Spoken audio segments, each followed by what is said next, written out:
If there is one thing that could describe this series, it would be aging like fine wine. Person of Interest is a TV series that ran from 2011 to 2016, that is about a decade old. It is still holding up very well in this time and age. I think that in some way, this series even predicts some aspect of our current time despite it ended nearly 10 years ago. Person of Interest is about a tech genius, Harold Finch, enlisted the help of former CIA agent John Reese to prevent a crime before it happened by the prediction of an artificial superintelligence, a machine that he created. This series talked about AI before it became well known to the masses recently, and what it talked about is still so prevalent in today's world.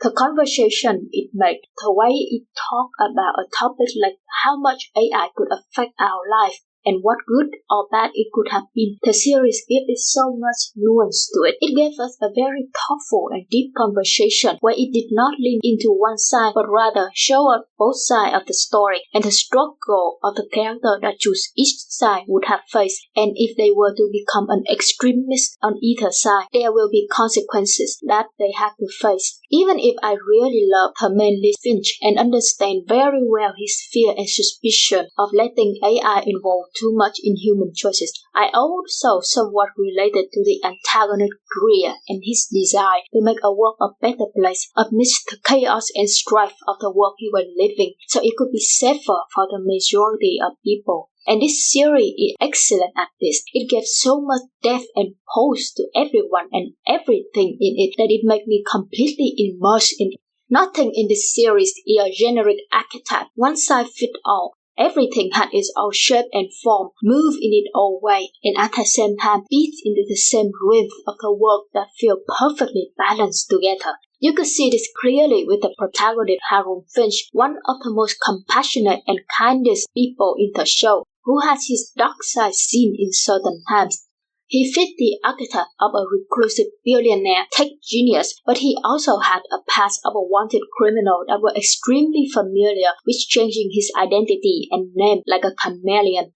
His intention is always the kindest and pure, but he is always extremely doubtful and paranoid to people around him. But when we get to know him, we know why he acted the way he did, and we could see ourselves doing the same thing. And even at his worst, he still chooses to act for the sake of other people instead of himself. The same thing could be said about John Reese, his friend and partner in crime fighting, a former CIA agent. He is a fighter that does the legwork, while Finch is behind her computer. But despite his violent tendency and rough demeanor when we first met, John Reese had a much more gentle and compassionate heart that we see as the series progresses. It will especially show with a detective Fusco. The person undoubtedly has the best redemption arc in the series as a former corrupted cop and changed to become a much more better man when we first met him. His relationship with Reese when they came from enemy to reluctant partner to friends that is extremely loyal and willing to die for each other is so beautifully written. And I came from completely detest this man to completely adore him, just like Reese. Of course, we cannot not talk about Shaw, an assassin for the government with a psychopathic trait that discovered herself more and even found someone she cared for as she started to find her own purpose and fight for her own fight instead of just a killing machine for someone else. Her relationship with Ruth highlights her humanity that she may not have felt much in the beginning but still there despite her belief about her disorder. And Ruth, a former assassin and a black hat hacker that had extremely negative view on the world and considered people as just number and code. Her dynamic with Harold Finch, who held human and their life in high regard, completely clashed at first, and it seemed like they were impossible to work together. But with each mission they had and the machine have buffering between, their relationship went from hostile to a more beloved mentor and mentee relationship that is so precious and lovely.